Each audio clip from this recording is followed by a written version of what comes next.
dia, irmãos. Graça e paz do Senhor, amém? Nós estamos aqui mais uma vez reunidos, com a oportunidade para adorar o nosso Senhor de todo o nosso coração, agradecer a Ele por todo o bem que Ele tem nos feito. Por mais que as situações estejam difíceis, tenham se levantado e se tornado complicadas, nós sabemos que Deus tem nos dado todo o sustento, cuidado, amor, misericórdia.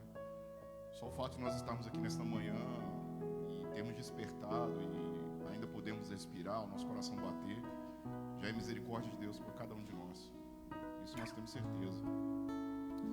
E quando a gente consegue entender isso, entender a grandeza do nosso Deus, a única coisa que nós podemos fazer é adorar, é nos render, dedicar a Ele tudo o que temos, tudo o que somos e que podemos fazer.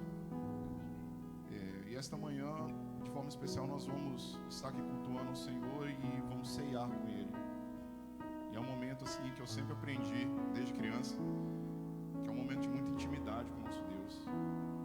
Talvez experimentar, não posso estar errado em falar isso, mas talvez experimentar uma partezinha daquilo que nós vamos viver eternamente com Ele lá no céu.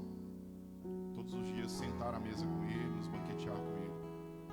Então, eu convido vocês a se colocar de pé nesse instante e nós vamos exaltar o nosso Deus de todo o nosso coração, exaltar a grandeza dEle e dar a Ele todo o louvor esta manhã. Amém?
cântico ao que se assenta sobre o trono do céu.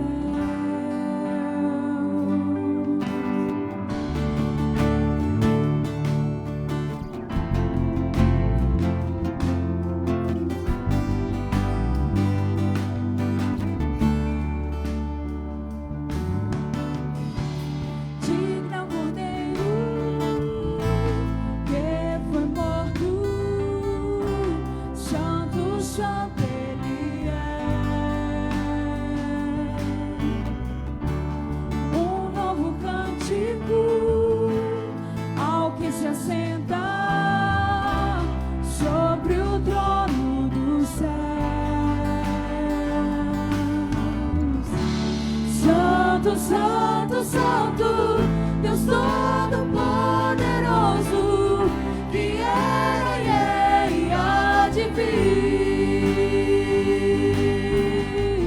Com a criação eu canto louvores ao Rei dos Reis. És tudo para mim e eu te adorarei.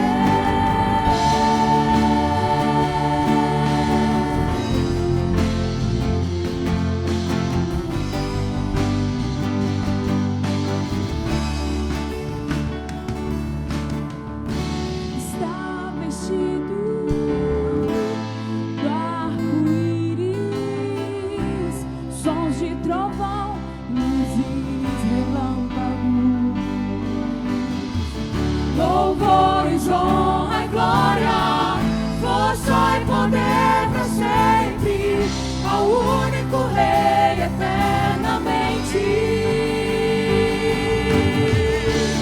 Santo, Santo, Santo, Deus Todo-Poderoso, que era e é e há de vir. Com a criação eu canto louvores ao Rei dos Reis. És tudo para mim e eu te adorarei.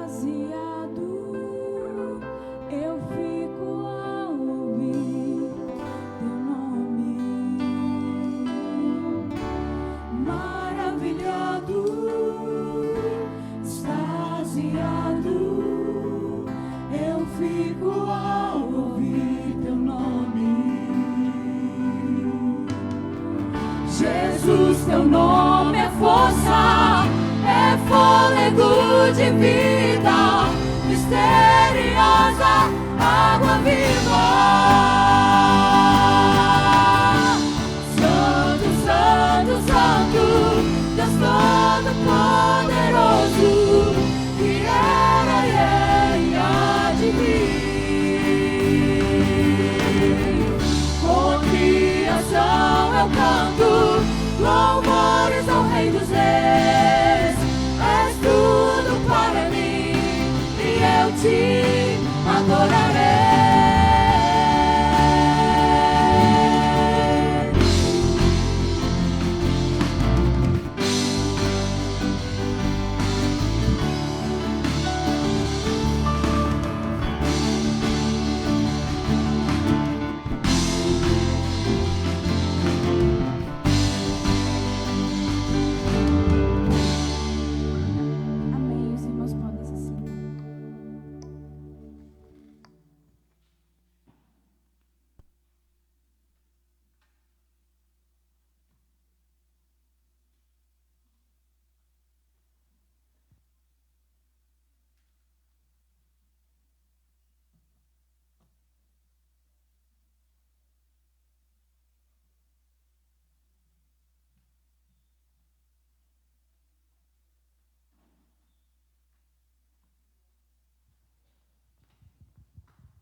Irmãos, graça e paz.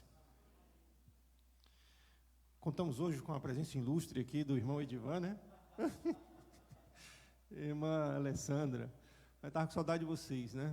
Conversei lá com o Júlio já sobre vocês, né? E que Deus os abençoe.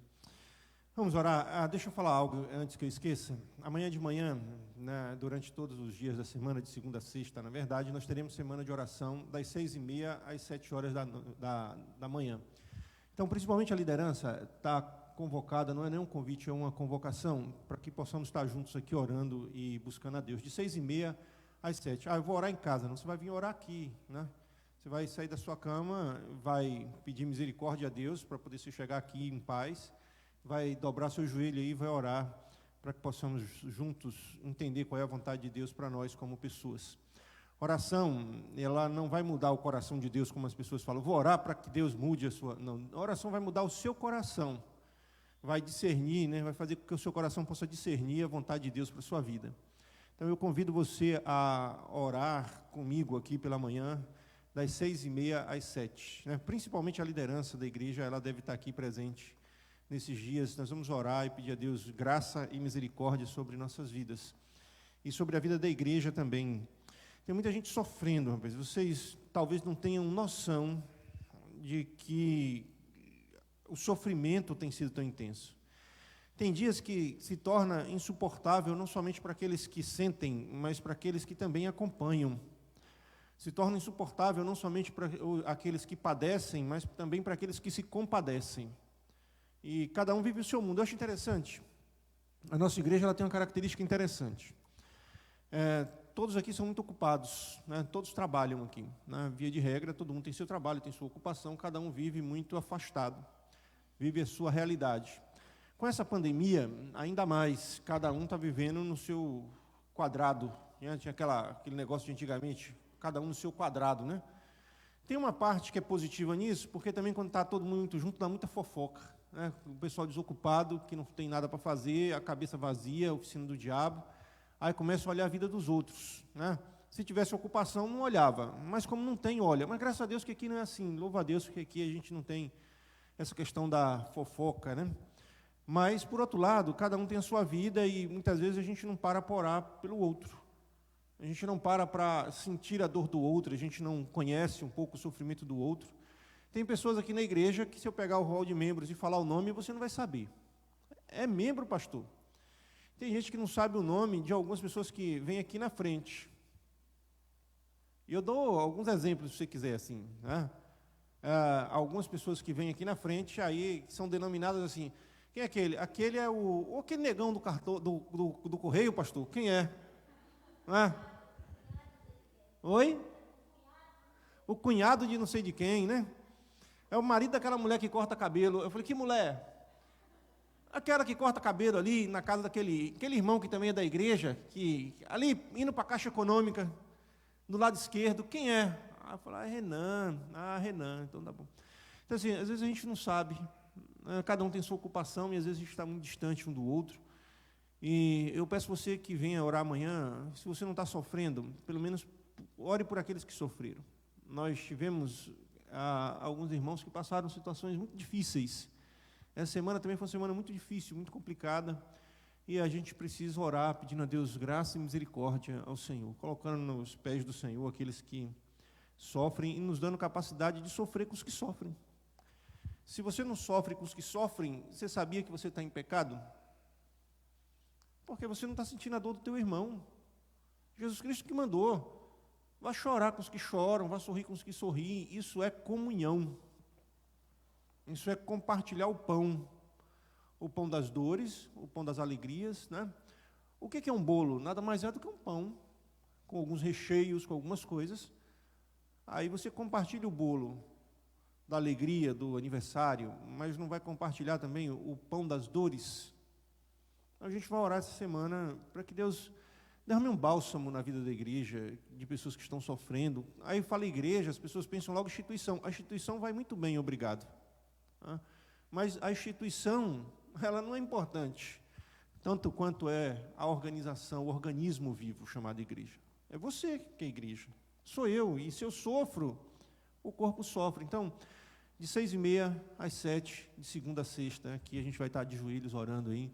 E desde já vou pedir a alguém aí para trazer uma garrafa de café. Quem se prontifica a trazer só uma garrafinha de café, o copo de plástico eu vou doar aqui da igreja.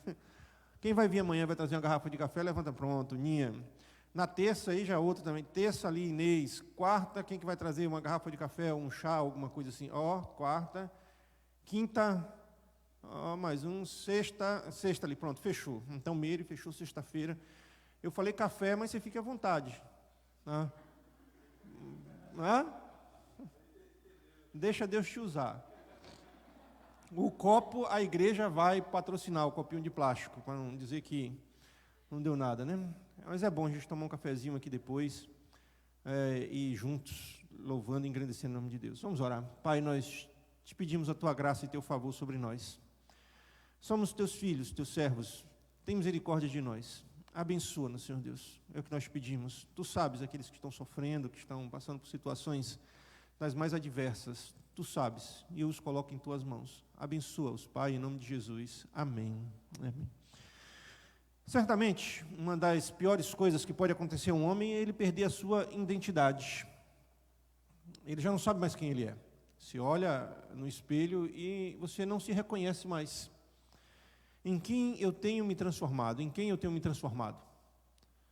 Eu conheço muitos crentes, e foram crentes mesmo durante muito tempo, que louvaram, que adoraram, que tiveram uma experiência com Deus marcante na sua vida, mas que por algum motivo ele acaba se afastando desse Deus, do Deus que o salvou, que o abençoou, e começa a viver uma vida de pecado, e tudo começa pequenininho.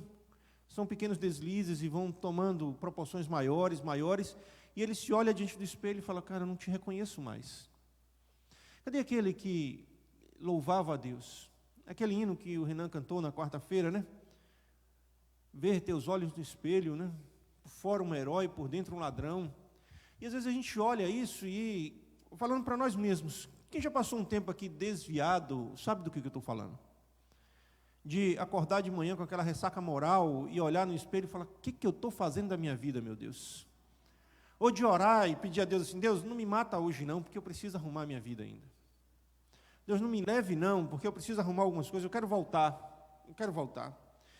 Então, antes de mais nada, o chamado de Jesus para toda a humanidade é um chamado para se viver de forma autêntica, sem meio termos. Veja que Jesus chama o ímpio para viver uma vida ímpia. Quem é sujo, suje-se mais ainda. Quem é limpo, limpe-se mais ainda. O que ele está dizendo aqui é muito simples. Ele está dizendo, cara, viva suas escolhas. Viva suas escolhas. Intensamente. Porque tem gente que não está no mundo e não está na igreja. Ele não vive intensamente as emoções, os prazeres que o mundo lhes oferece. Mas também não vive intensamente as emoções e os prazeres que Deus oferece. Ele fica ali no meio termo. Ele fica desejando, é como se ele estivesse a caminho da terra prometida, mas que sonhasse com o Egito. Ele está caminhando para a terra prometida, pelo menos na cabeça dele tem que vai entrar na terra prometida, e sonhando com as iguarias do Egito. E não aproveita. Ele podia ter ficado no Egito, mas não ficou. Ele podia caminhar sem ressalvas para a terra prometida, mas ainda assim não faz. Então, o chamado de Jesus para nós, principalmente os crentes, é um chamado para que possamos viver intensamente as nossas escolhas como crentes, como servos de Deus. Não o mais ou menos, né? Teve uma série de mensagens que fez muito sucesso, aí eu acho que foi do Ed René Kivix, virou até um livro, né? Vivendo acima da média. E a gente começa a ver isso.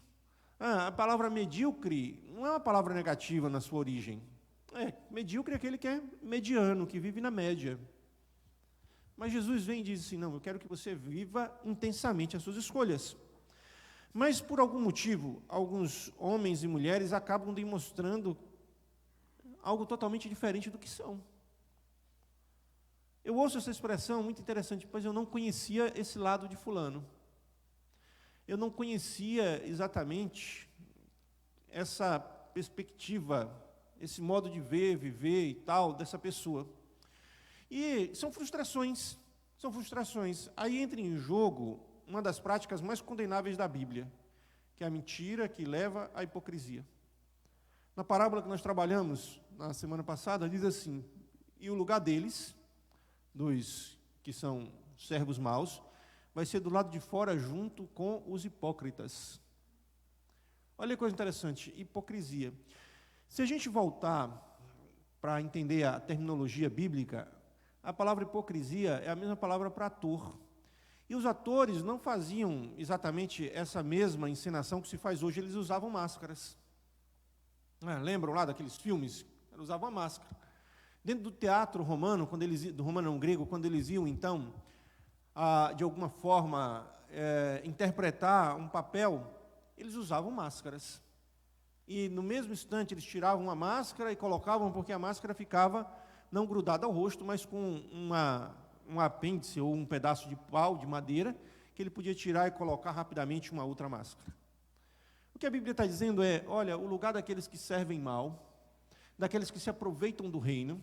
Lembra, eu estou falando da parábola que nós trabalhamos na terça-feira, que o Senhor viaja e dá então ao seu servo ali, o economos, né, o mordomo, toda a sua casa para administrar, e ele diz, olha, meu senhor está demorando, eu vou comer, beber, fazer farra aqui e maltratar os outros, porque depois eu dou um jeito. Ele está tratando disso. Aí ele diz que quando o Senhor volta, o lança fora, e o lugar dele é junto com os hipócritas. E a sociedade moderna, ela é bem tolerante com a mentira. Lembram de um programa que tinha, eu acho que era no Fantástico, que era o Super Sincero? Lembram desse camarada? O Super Sincero.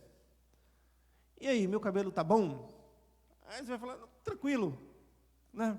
Tranquilo. Falando com o Marivaldo ali, ele perguntou, e fulano está na igreja? Eu falei, rapaz, eu perguntei, mas ele não respondeu. Aí o Marivaldo falou, então não está. É assim que a gente está trabalhando assim, e aí, como é que está meu cabelo? Tranquilo, tá bom. Mas no fundo, você está dizendo assim, rapaz, que negócio esquisito. Já pensou se fôssemos sinceros, sincera todo o tempo? Mas não é dessa sinceridade que machuca que Jesus está trabalhando, não. Jesus está trabalhando aqui de mostrar de fato quem somos. E a sociedade, ela é bem tolerante com a mentira, que chega ao ponto de afirmar que a mentira, e anote isso que é muito importante, a mentira é só uma verdade que não aconteceu. Se você conseguir compreender isso aqui, já está bom demais. A mentira, então, é a verdade que não aconteceu, está aí. As pessoas mentem e são pessoas que, de alguma forma, de alguma maneira, até têm um certo ganho social, porque sabem mentir, então são carismáticos. Uma pessoa, para ser carismática sempre, ela tem que, de vez em quando, mentir. Não dá para ser carismático toda hora, sem mentir. É quando você tem que dizer que gosta quando não gosta, é quando você tem que dizer que está alegre quando não está, é quando você tem que abraçar e fazer juras de amor, quando na verdade o seu coração diz outra coisa. Então, é difícil isso. Mas vamos lá. Então, mentir, né, tornou-se um hábito comum e aceitável e até incentivado. Cria-se, então, os alter egos, que quer dizer um outro eu. Cria-se um outro eu. Então, tem as fake news, que está muito na moda, essa palavra é uma palavra nova no nosso vocabulário, mas tem também o second life, né, a segunda vida.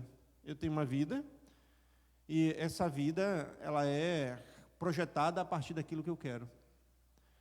Eu sou, na verdade, aquilo que eu projeto para que você possa ver. É o alter ego. Então, eu tenho uma projeção. Se você quiser entender muito bem o que é um alter ego, eu vou dar um desenho para você assistir lá do Batman, você vai ver que o Bruce Wayne, o Batman, ou alguém, um super-herói, ou alguma coisa assim, então ele projeta aquilo ali que ele deseja, e muita gente projeta isso aí, esse alter ego, que na verdade é só uma mentira bem composta, bem elaborada, muito bem elaborada. Hipocrisia é o vício em que consiste em aparecer ou apresentar características, qualidades e verdades que não se tem. É isso que é hipocrisia. É você tentar mostrar ao outro o que você não tem. E o pior de tudo é que esses hipócritas acreditam na sua própria mentira. Dizem que o pior mentiroso é o que acredita na sua própria mentira. Ele acredita naquilo. Eu já tive um colega de trabalho, isso em 1997, que ele colocou na cabeça que ele tinha estudado grego com os monges lá no Tibete. Só que o cara nunca tinha saído da Bahia. E ele falava aquilo, e falava, e como se fosse uma verdade. E não tinha internet, não, na época. A internet era um negócio muito, muito longe da gente. Tinha na empresa, se você precisasse usar, você fazia, então, uma requisição. Ali na requisição você dizia o que você ia fazer. Tinha uma pessoa para te auxiliar, para poder passar. Normalmente a gente levava o disquete, que era para passar um e-mail ou carregar um arquivo. Aí você levava um disquete com alguns arquivos que são bem pequenininhos, né? Aí ficava ali uns 10 minutos, 20 minutos rodando. Aí você ia, tomava um café, ia no banheiro, fazia qualquer outra coisa. Depois você voltava, está pronto? Não, daqui a 10 minutos você volta. Aí você voltava, o disquete já estava lá, tinha passado o e-mail. E ele começou a visualizar isso. Mesmo sem, porque hoje na internet as pessoas criam de forma mais fácil, porque tem muita informação. E ele acreditava nisso piamente. Piamente, ele acreditava na sua própria mentira. Os esquizofrênicos criam uma realidade paralela, onde a realidade não corresponde à verdade. Estudos mostram que, dentro do ambiente religioso, o que bem tem é gente esquizofrênica. O que bem tem é isso. É gente que diz que viu anjo, é gente que diz que ouviu vozes, é gente que diz que viu 1 milhão de coisas. Só que se esquecem de ler a palavra. Olha que coisa interessante. Se esquecem de ler a palavra. Já viu aí um assassino em série que diz, foi Deus que mandou, foi um anjo que me apareceu e tal? Esquizofrenia pura. E dentro da igreja não é diferente, não. Não, foi Deus que me falou. Mas a palavra de Deus diz diferente, a Bíblia é diferente. Não, mas não é bem assim, não. Quando ele é confrontado com a palavra, ele tenta de alguma forma argumentar, mas não tem argumento. E normalmente os esquizofrênicos imaginam ser grandes líderes. Anota aí que talvez você conheça alguém com essas características. Vive uma realidade paralela, né? Criam a sua própria realidade, normalmente imaginam que são grandes líderes, poderosos, têm mania de perseguição, estão me perseguindo. Eu já tive conversas aqui no gabinete com uma pessoa, não é da igreja não, né? Que ele imaginava que estava sendo perseguido por helicópteros, não sei o que e tal. 1 milhão de coisas, né? Então, tem mania de perseguição e projetam a sua insatisfação nos outros. Se alguém se encaixa aqui, ou você conhece alguém que se encaixa assim? Imagina que é grande, poderoso, líder, mania de perseguição e projeta a sua insatisfação nos outros. Talvez seu chefe seja assim. No texto que lemos, o que leremos a seguir, a gente vai ver duas pessoas que tentaram de alguma forma enganar a Deus vivendo a sua realidade paralela.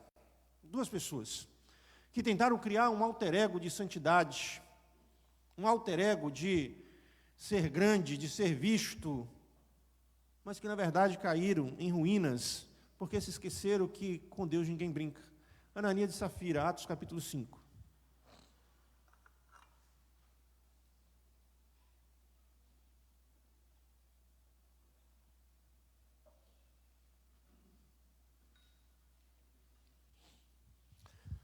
Atos 5, só que a gente vai ler o versículo anterior, o último versículo do capítulo 4, primeiro, para a gente poder entender.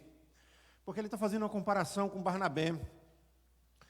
Possuindo um terreno, vendeu e trouxe o dinheiro e colocou aos pés dos apóstolos. Primeiro aqui, é só para dizer a você que não existe ninguém perfeito. Essa semana eu estava mostrando ali ao Major Anilton os campeões de Deus. Absalom, o homem mais bonito da Bíblia, ele faz ele cria, então, uma situação muito complicada para o pai dele, ele era vingativo. Moisés, vamos começar do começo então, né? Os campeões de Deus. Abraão, o pai da fé, teve medo. Moisés, o homem mais manso da terra, matou um e bateu na rocha. Salomão, o homem mais sábio da terra, ele morre idólatra. Davi, um homem segundo o coração de Deus, um sanguinário. Sansão, o homem mais forte, ele não tinha domínio sobre os seus desejos. Vai me dizendo aí mais que eu vou te falando as qualidades. Esse aqui, Barnabé, chamado também de José das Consolações, ele era levita. Ele era então um levita, ele era um sacerdote. E sacerdotes não podiam ter propriedades, mas ele tinha. Então, não era bem assim a situação. Às vezes as pessoas querem projetar Barnabé como camarada, mas Barnabé foi importante na vida de Paulo, que botou Paulo no lugar dele. Paulo, me respeita, que sou mais velho. Então, esse homem chamado Barnabé, Então José, a quem os apóstolos chamavam de Barnabé, colocaram apelido nele, né, que significa filho da consolação, levita natural de Chipre, possuindo um terreno, ele não podia possuir bens, vendeu e trouxe o dinheiro e colocou aos pés dos apóstolos. Mas, veja que um texto está ligado ao outro, não está desassociado aqui, mas um certo homem chamado Ananias, juntamente com Safira, sua mulher, vendeu uma propriedade e ficou com parte do valor, e sua mulher também sabia disso, não era família, era quadrilha. Então, ele levou parte, ou a parte restante, e colocou-a aos pés dos apóstolos. Então, Pedro perguntou, Ananias, por que Satanás encheu teu coração para que mentisse ao Espírito Santo e ficasse com uma parte do dinheiro, ou do valor do terreno? Enquanto possuías, não era teu? E depois de vendido, o dinheiro não estava em teu poder? Como planejasse isso no teu coração? Não mentistes aos homens, mas a Deus. Ao ouvir essas palavras, Ananias caiu e expirou, e sobreveio grande temor a todos os que souberam disso. Então, os mais jovens, os moços, levantaram-se, cobriram e carregaram para fora e o sepultaram. Depois de um intervalo de cerca de 3 horas, chegou também sua mulher, sem saber o que havia acontecido. E Pedro lhes perguntou, dize-me, vendeste por tal quantia aquele terreno? Ele perguntou, você vendeu por 100 mil mesmo aquele terreno? E ela respondeu, sim, foi por essa quantia. Então Pedro disse, por que combinastes colocar à prova o Espírito do Senhor? Os que sepultaram teu marido estão lá fora, eles também te levarão. Na mesma hora ela caiu aos pés dele e expirou. Então os mais novos entraram e acharam-na morta, e levando-a para fora e sepultaram ao lado do seu marido. As pessoas dizem que o Deus do Novo Testamento não é o mesmo Deus do Novo. O Deus do Novo Testamento está matando 2 aqui. Ah, não é, é o mesmo. Talvez a concepção, a visão e tal, seja outra, mas a mesma coisa. A mesma coisa.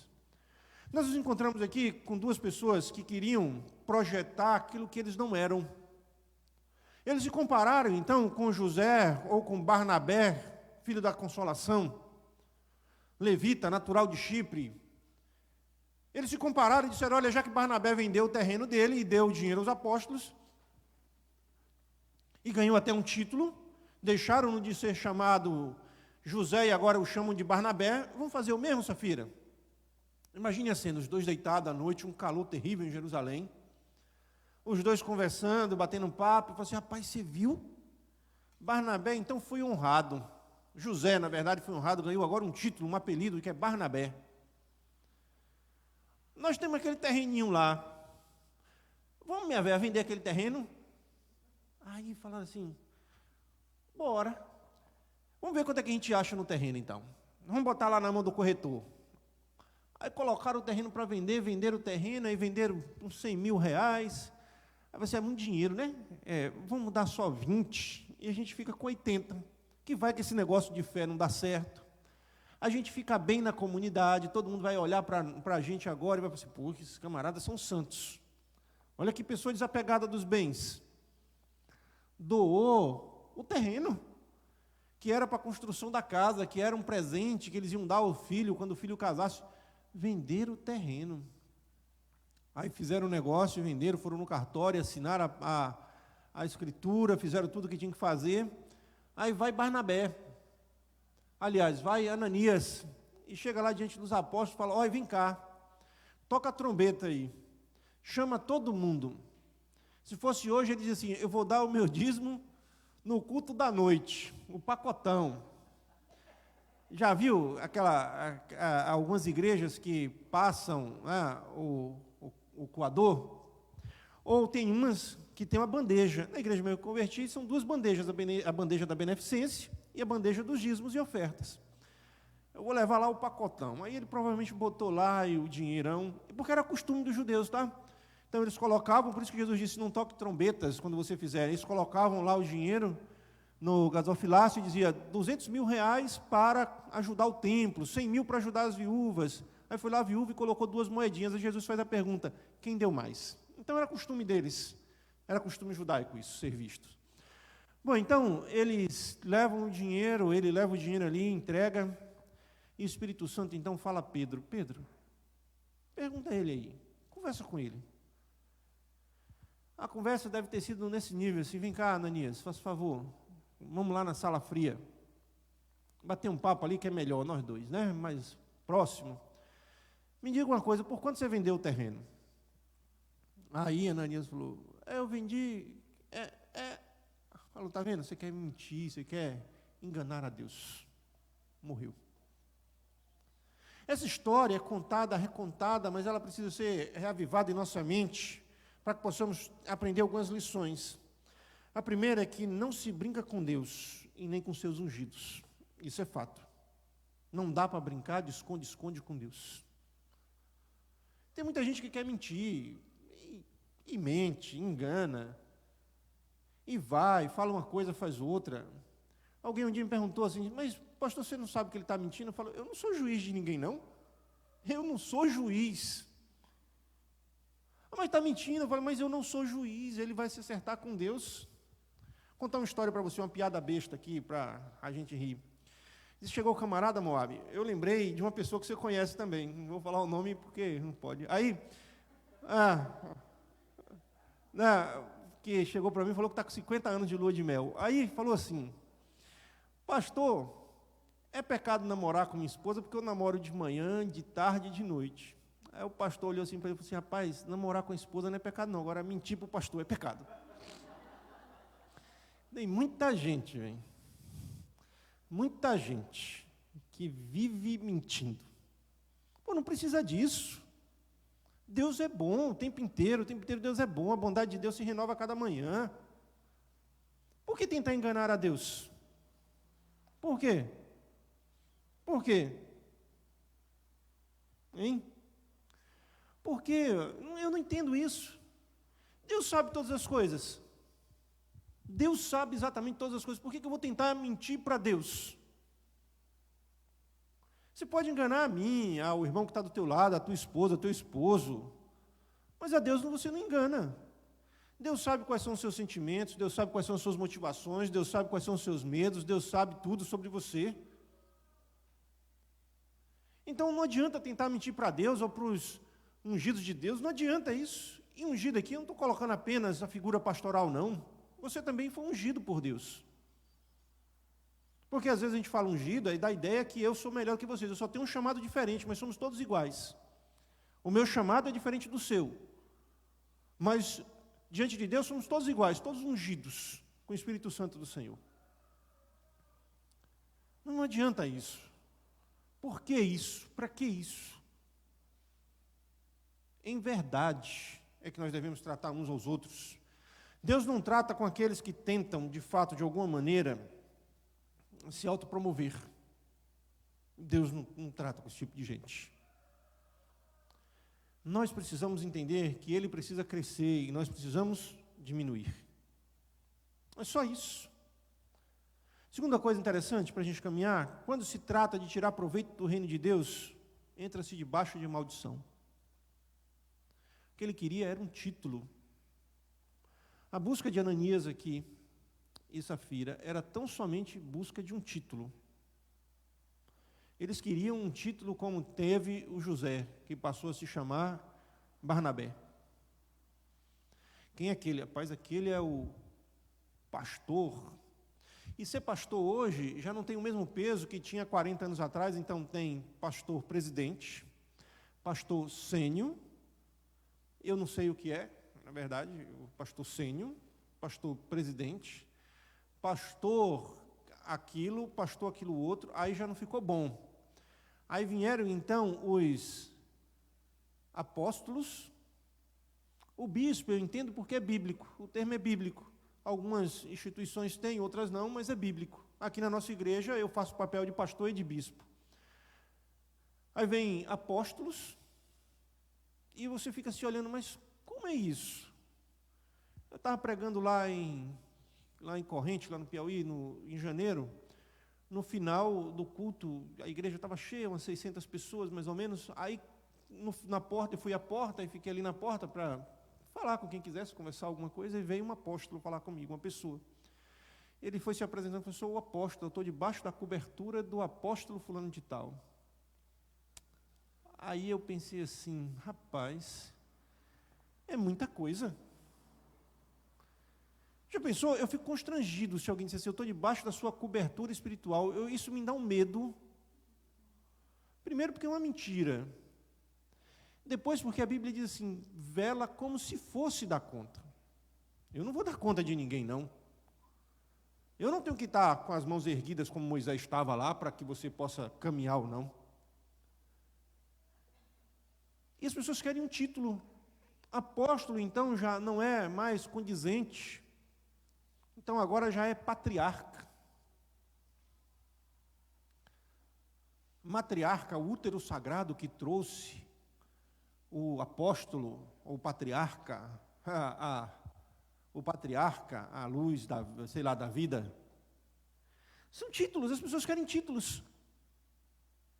Querem aparecer, querem então serem vistas. Eu tenho dito, gente, para a honra e glória de Jesus Cristo, se você faz alguma coisa, o Senhor te recompensará. Não é para ser visto, é para que Cristo seja visto. Que os homens vejam as suas boas obras e glorifiquem a quem? Ao Pai Celestial, ao Pai que está nos céus, ao nosso Deus. E lembre-se, os homens veem as boas obras, mas veem as maus também. Veem as maus. Outra coisa interessante é que quem tenta tirar proveito do reino de Deus está debaixo da maldição do próprio Deus. São discípulos, não de Jesus, mas de Caim. Abra lá, Judas 11 e 12. Eu emprestei um livro, não sei a quem, mas me faz muita falta esse livro, eu já tentei comprar. Síndrome de Lúcifer, de Caio Fábio. É uma explicação desse livro de Judas, que é um livro que só tem um capítulo. Você pode ir lá em Apocalipse e voltar, está coladinho em Apocalipse. Diz assim, Judas, versículo 11. Ai deles, ai é grito de dor. Ai deles, porque entraram pelo caminho de Caim e foram levados pelo engano do prêmio de Balaão e pereceram na contradição de Coré. Estes são manchas em vossas festas de amor. Ele está falando da ceia, tá? Vossa festa de amor, vossa festa ágape. São manchas, é pesado isso, né? Olha só. Estes são manchas. Em algumas outras traduções, alguém tem outra tradução aí que vai dizer que são máculas, nódia, né? Só os antigos sabem o que é nódia. Sabe o que é nódia? É quando você ia cortar lá uma banana e caía uma gota da seiva de banana, e você podia botar fogo no pano que pegava fogo em torno de tudo e ainda ficava a marca da nódia. Não sai. São manchas nas suas festas de amor. Come com você, come com a gente, né? Apacenta a si mesmo, sem temor, são nuvens sem águas, levadas pelo vento para uma parte e outra, são como árvores murchas, infrutíferas, olha que coisa feia, 2 vezes mortas, desraigadas, arrancaram pela raiz. Vamos ver? Ondas impetuosas do mar, que escumam as suas mesmas abominações, estrelas errantes, para os quais está reservada a negrura das trevas. Vamos lá agora. Quem foi Caim? Primeiro assassino da história. Homem que matou, homem que de fato não permitia, não entendia que Deus podia aceitar os outros. Gente que quer ser o centro das atenções, por que ele ficou irado com Deus? Ele não podia machucar Deus, ele machuca então o objeto do amor de Deus, ou o sujeito do amor de Deus. Abel, seu irmão. Balaão, homem que ama o dinheiro. Já ouviu aí Balaão recebendo um din-din para poder abençoar, amaldiçoar? Será que existe isso hoje ainda? Os discípulos de Balaão? Discípulos de Balaão. Discípulos de Coré, que se levantam contra toda a autoridade instituída por Deus, são invejosos, não sabem o seu lugar. Essas 3 referências, eu preguei um sermão sobre esses 3 homens, Caim, Balaão e Coré. Vou procurar que qualquer dia desse a gente vai falar de novo sobre eles. O contraponto entre Coré, Balaão e Caim e Jesus Cristo nosso Senhor. Os discípulos desses homens e os discípulos de Jesus Cristo. Aí a Bíblia diz algo interessante no versículo 13. Está reservado a negrura das trevas. Mas eu já vi o que é trevas, quando eu estava trabalhando aí na antiga Aracruz, e estava tendo muito incêndio à noite, como eu conhecia muito bem as áreas de lá, e aí me pediram para poder guiar as equipes de combate a incêndio, eu falei, vou. E dentro do carro tinha um abafador, para quem não sabe, é um instrumento de apagar fogo. E eles estavam apagando o fogo numa outra quadra, eu vi alguns focos pequenos de incêndio, e falei, eu vou lá apagar antes que esse negócio tome uma proporção maior. Eram uns 3 focos pequenos.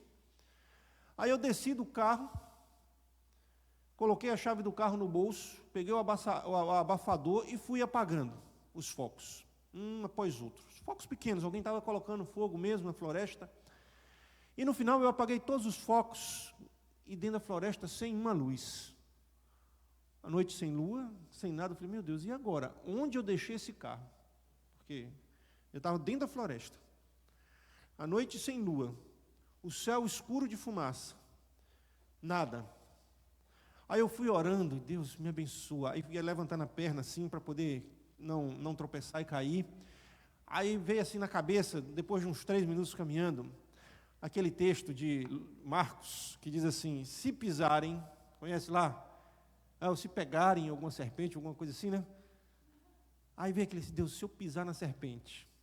Aí eu lembrei, eu já era professor de Novo Testamento no seminário, aí eu lembrei, esse texto é interpolação. Oh, me ajuda, Deus. Não deixa não. E Deus abençoou. Ali eu vi o que é ser, o que está em meio às trevas. De fato, você não tem referência nenhuma. Você não sabe onde vai pisar, você não sabe o que vai acontecer.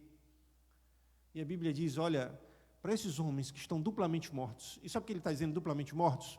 Mortos fisicamente e mortos espiritualmente. Mortos moralmente.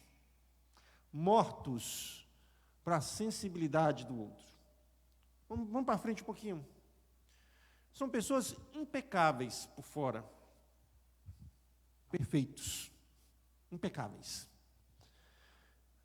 Porém podres por dentro. Mateus 23, 27. Abre lá para a gente ver.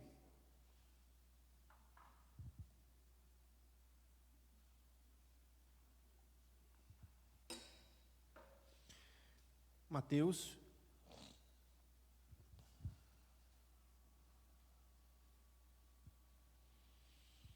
23, 27. E começa mais uma vez com um grito de dor. Ai. Depois faça uma pesquisa aí, eu sei que todo mundo tem a Bíblia no celular, faça uma pesquisa aí, coloque no seu buscador aí a palavra ai. Para ver quantas vezes ela aparece só no Evangelho de Mateus. Ai. Ai de vós, escribas e fariseus, atores. Vocês são bons atores, é o que Jesus está dizendo, hipócritas. Pois que sois semelhantes aos sepulcros caiados, que por fora realmente parecem formosos, mas interiormente estão cheios de ossos de mortos e de toda imundície. Em São Paulo tem, hoje não por causa da pandemia, mas em São Paulo tem um passeio turístico no cemitério. Grandes obras de artes, principalmente nos cemitérios mais antigos, são expostas. Aqui não se tem o costume, né? A gente vai ali no cemitério, talvez porque seja muito recente, talvez porque a gente está investindo mais na vida do que na morte, e tem razão, não sei para que fazer aqueles jazigos lindos e maravilhosos, mas existem alguns lugares que têm verdadeiras obras de arte. E Jesus está fazendo uma crítica aqui, porque eles mataram, os pais deles mataram os profetas, e eles foram e ergueram verdadeiros mausoléus, coisas bonitas e maravilhosas, lindos. É uma crítica que Jesus está fazendo. Está falando, vocês são semelhantes àquela estrutura, aquela obra de arte, tão bonita por fora, cheia de adendos, mas que de alguma forma, de alguma maneira, só tem coisa podre por dentro. Então, repense a sua estrutura de vida. É isso que Jesus está dizendo aos hipócritas, aos fariseus, aos escribas. Pô, vocês são bonitos por fora, mas por dentro está tudo corroído. No domingo passado eu falei que o legalista, ele busca tão somente um justiceiro, um justiceiro espiritual. Ele não está buscando um Deus justo, ele está buscando um justiceiro. João é um exemplo disso. No primeiro momento, depois ele aprende, vai aprendendo, e graças a Deus por isso. João diz: Senhor, quer que a gente ore para que desça fogo do céu e consuma todos eles aí? O discípulo do amor. Veja que homens amorosos também são malvados, maldosos. Veja que pessoas boas são capazes de atos como esse, de falar: vamos orar para descer fogo do céu, como foi em Sodoma e Gomorra, e consome todo mundo aí, Jesus. Aí Jesus falou: eu não vim destruir o mundo, eu vim salvar o mundo. Eu vim salvar. E por fim a Bíblia diz que o lugar deles é no inferno. É no inferno. 24:51, Mateus 24:51. E serão separados. Como o Senhor separa o trigo do joio, como o Senhor separa as ovelhas dos bodes, vai haver uma separação. Separação. E separá-lo-á, e destinará a sua parte com os hipócritas, e ali haverá o quê? Pranto e ranger de dentes. É pesado isso. Aí está falando do servo mau, da pessoa que fez tudo aquilo que não devia ser feito. Tudo aquilo que não devia ser feito. Nós devemos, e esse é o momento para a gente poder refletir, porque a gente vai participar da festa ágape, da festa do amor. Nós devemos refletir sobre a nossa vida com Cristo. Nós devemos refletir sobre o que de fato a gente está fazendo. O que de fato a gente está fazendo? Nós não precisamos de títulos, não. Muitas vezes o indivíduo precisa de um título. Quem é você? Eu sou evangelista, presbítero, diácono, líder de pequeno grupo, eu sou membro disso, membro daquilo outro. A gente não precisa de títulos para servir a Jesus. Os títulos são até necessários, entendo, porque são bíblicos. Mas a gente não precisa deles. Não para servir em espírito e em verdade. Não para adorar em espírito e em verdade. Não para, de fato, estar diante de Deus em espírito e em verdade. A ceia é um momento ímpar na história da igreja, porque é esse momento que a Bíblia nos diz que nós devemos memorar, lembrar da morte de Jesus até que ele venha. Mas Paulo, então, normatizando, e Paulo era o homem que normatiza tudo, Paulo diz: olha, que o homem examine a si mesmo. Será que nós somos discípulos de Ananias e Safira ou discípulos de Cristo? Será que muitas vezes nós somos parecidos com Caim, que não aceitou que o nosso irmão ou que seu irmão fosse honrado? Porque tem gente que fica triste quando o outro está feliz. A felicidade do outro às vezes incomoda. Às vezes incomoda. Será que somos discípulos de Balaão, que fazemos tudo pela questão financeira, o que nos motiva então mamon? Será? Ou será que somos como Coré, que nos levantamos contra as autoridades constituídas por Deus? Será que nós somos como Coré, então, que queremos fazer uma revolução sem ter a visão do Espírito Santo de Deus? Então Paulo diz: olha, que o homem examine a si mesmo. Não é o pastor que vai examinar, não é o diácono ou a diaconisa ou a pessoa que está do teu lado. Interessante que você note isso, por favor. Eu não sou juiz de quem quer que seja, eu sou seu pastor. Eu sou aquele que vai te chamar, e as minhas ovelhas conhecem a minha voz. Vou te chamar para andar pelos bons caminhos. Eu posso te levar até águas tranquilas, mas não posso forçar você a beber dessas águas. Eu posso guiar você até pastos verdejantes, mas eu não posso fazer com que você coma desse pasto verdejante.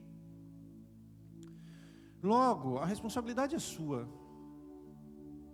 A responsabilidade é sua. É um chamado de Deus para as nossas vidas. Então Paulo diz que o homem examine a si mesmo. Examine sua vida, examine tua estrutura de vida, examine todo o teu ser. E depois disso, coma e beba. Porque quem come e bebe indignamente, come e bebe para a sua própria condenação, não discernindo o corpo do Senhor. É o corpo do Senhor. E ele diz: fazer isso em memória de mim. lembre-se que estamos hoje aqui nesse lugar para lembrar da morte do Senhor até que Ele venha. Lembre-se que nós estamos hoje aqui nesse lugar para olhar para as nossas vidas e dizer: Senhor, eu não quero ser hipócrita, eu quero ser sincero contigo. Esse é o momento da confissão de pecado. Curve sua cabeça, confesse os teus pecados ao Senhor. Eu não me atrevo a dizer se você tiver pecado, porque todos nós temos. Confesse seus pecados, peça a Deus perdão, misericórdia, graça. Confesse os seus pecados. Confesse.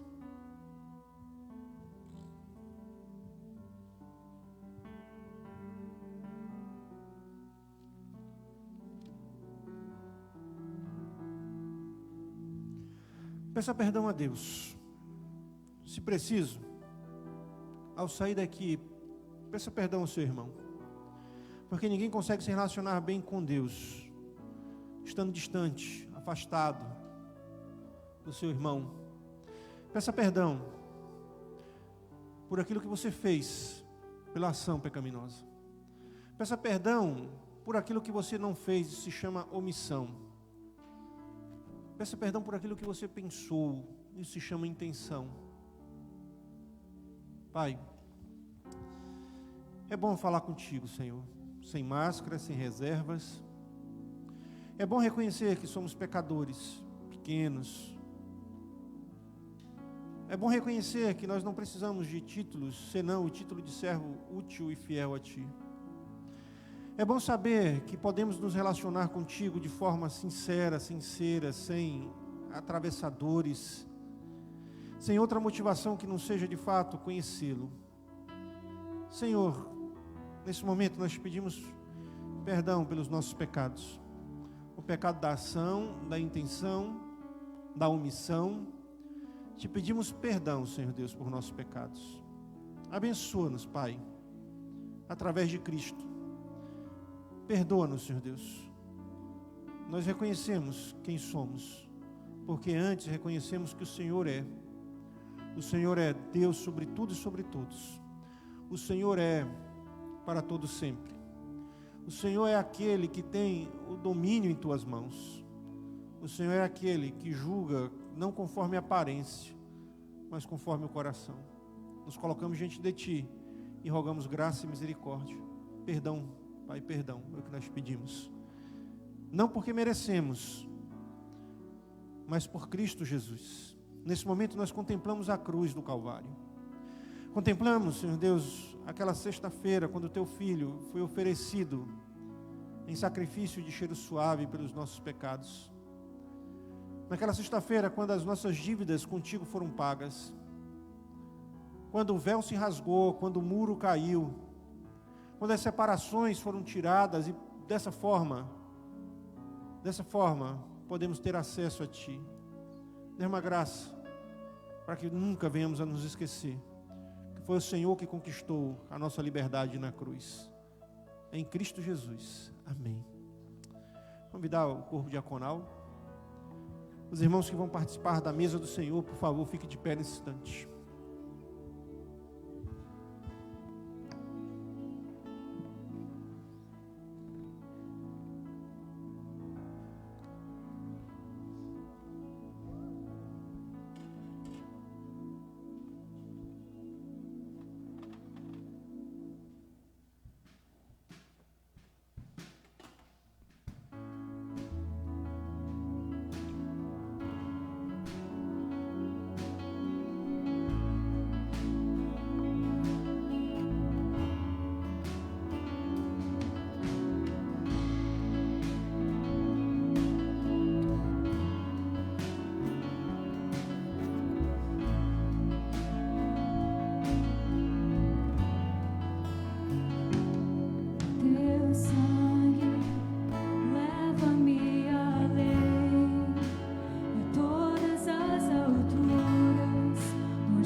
misericórdia, tua graça, fala do amor do Pai, que prepara para nós o caminho para Ele, onde posso me achegar somente pelo sangue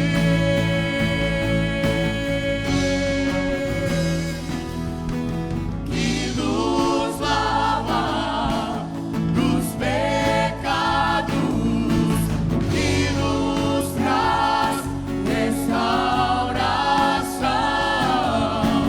Nada além do sangue, nada além do sangue de Jesus.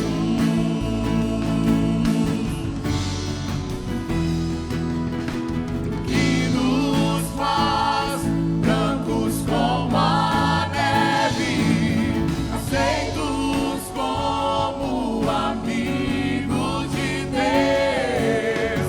Nada além do sangue, nada além do sangue de Jesus.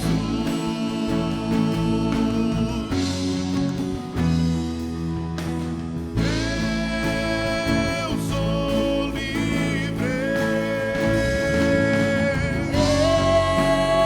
Eu sou livre. Nada além do sangue, nada além do sangue de Jesus.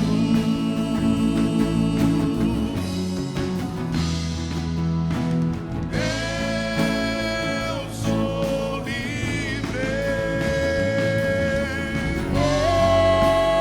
Eu sou livre. Nada além do sangue, nada além do sangue de Jesus.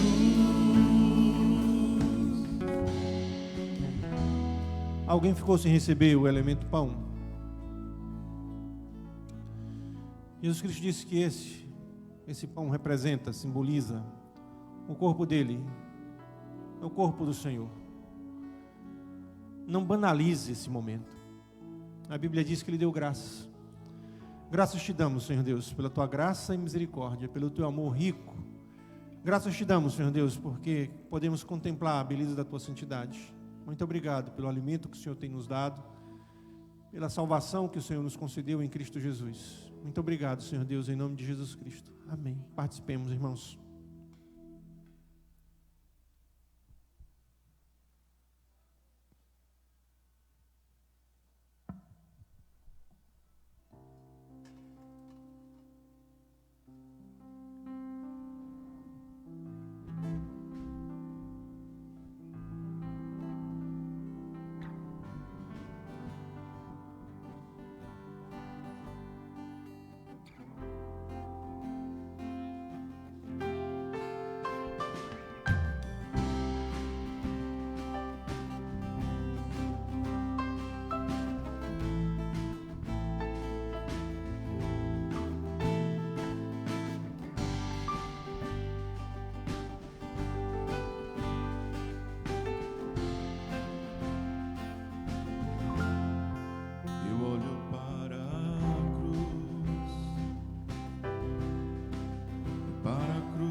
graça recebi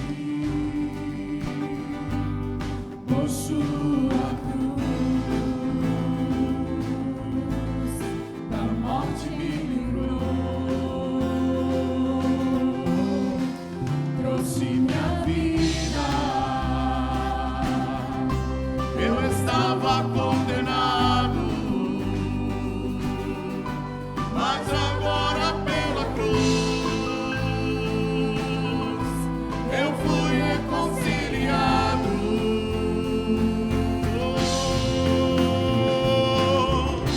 Pela cruz me chamou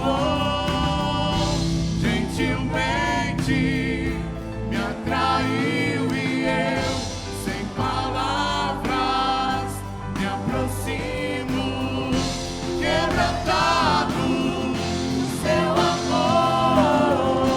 Pela cruz me chamou gentilmente, me atraiu e eu, sem palavras, me aproximo, quebrantado do seu amor.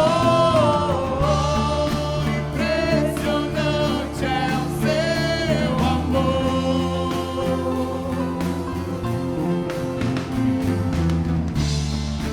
Me redimiu e me mostrou o quanto é fiel. Impressionante é o seu amor.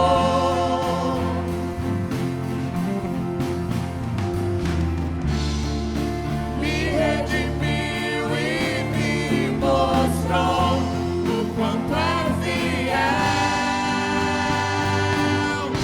Pela cruz me chamou gentilmente, me atraiu e eu, sem palavras, me aproximo, quebrantado do seu amor. Pela cruz me chamou gentilmente, me atraiu e eu, sem palavras, me aproximo, quebrantado do seu amor.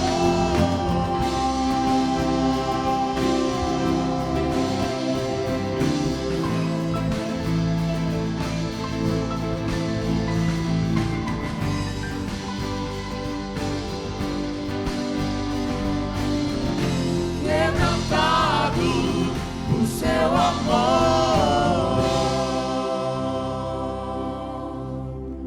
Alguém ficou sem receber o elemento vinho? Sem derramamento de sangue não há remissão de pecados. Este suco de uva, o fruto da videira que você tem em suas mãos, representa, simboliza, nos faz memorar, quer dizer, lembrar do sangue de Jesus Cristo que foi vertido na cruz do Calvário. Não torne isso algo banal, algo sem valor na sua vida. O sangue de Jesus nos purifica de todo pecado. O sangue de Jesus nos torna aceitáveis diante de Deus. O sangue de Jesus nos faz, de fato, estar na presença de Deus, sem termos do que nos envergonhar, porque fomos lavados e remidos por esse sangue. A Bíblia diz que Jesus deu graças. Senhor, graça te damos por quem Tu és, porque Tu não muda, porque a Tua palavra permanece para sempre. Jesus, nós te agradecemos, porque o Senhor pagou o preço pelos nossos pecados, o justo pelos injustos, o santo pelos pecadores. O Senhor pagou esse preço, e nós, Senhor Deus, somos gratos por isso. A Ti, Senhor, neste lugar, toda a honra e toda a glória para todo sempre, em nome de Jesus. Participemos, irmãos.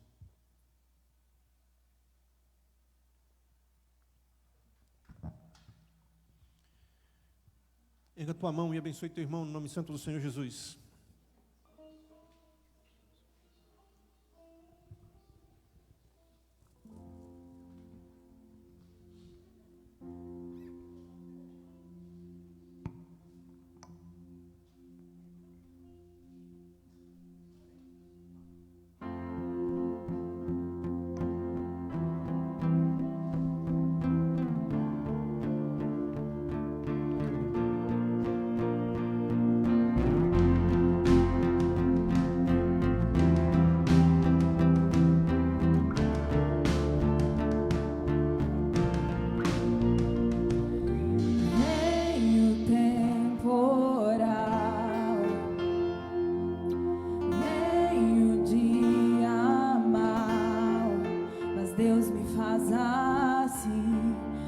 sobre a rocha, Ele cuida bem de mim.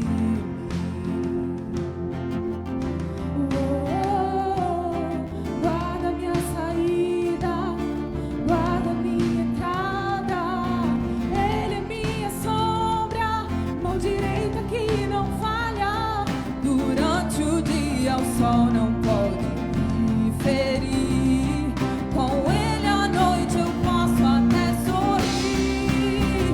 Estou olhando para os montes, meu socorro vem de Deus. Não paro de olhar para os montes, Ele não descansa. Ele é o guarda de Israel, Rei da terra e é também dono do céu.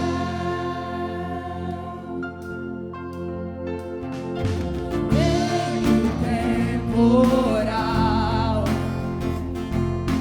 veio o dia mau, mas Deus me faz assim, é sobre a rocha, Ele cuida bem de mim.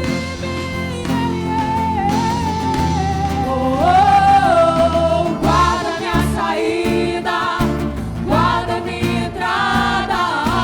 Ele é minha sombra, mão direita que não falha. Durante o dia o sol não pode me ferir. Com Ele à noite eu posso até sorrir.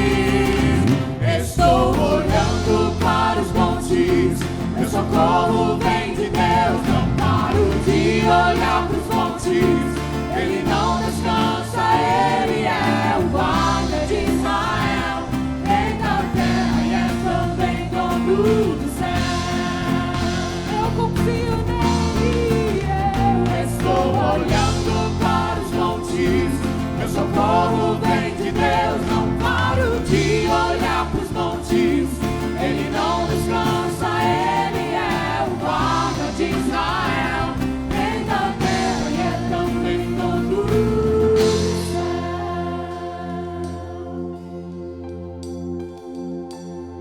Meu lugar seguro, minha proteção, Todo-Poderoso, Deus é minha salvação.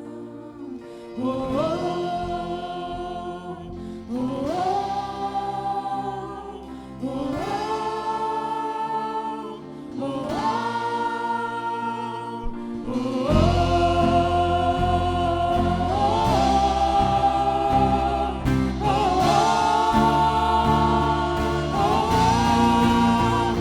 Estou olhando para os montes, meu socorro vem de Deus. Não paro de olhar para os montes, Ele não descansa. Ele é o guarda de Israel, Rei da terra e é também dono do céu.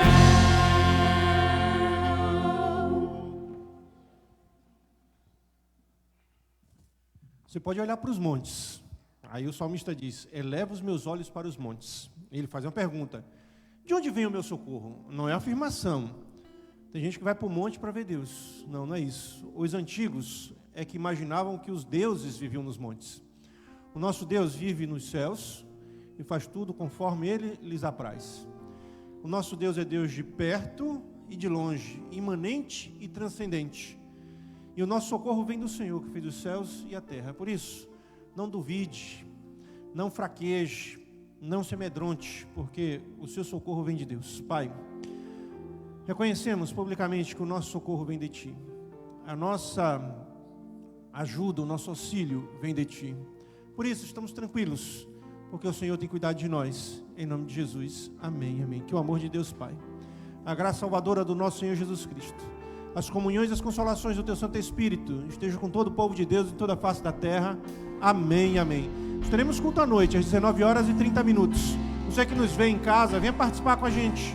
Venha louvar e engrandecer o nome de Deus. Você que está aqui, quiser vir novamente, venha. Vai ser um prazer estarmos juntos para louvar e engrandecer o nome do nosso Deus. Que Deus te abençoe em Cristo Jesus.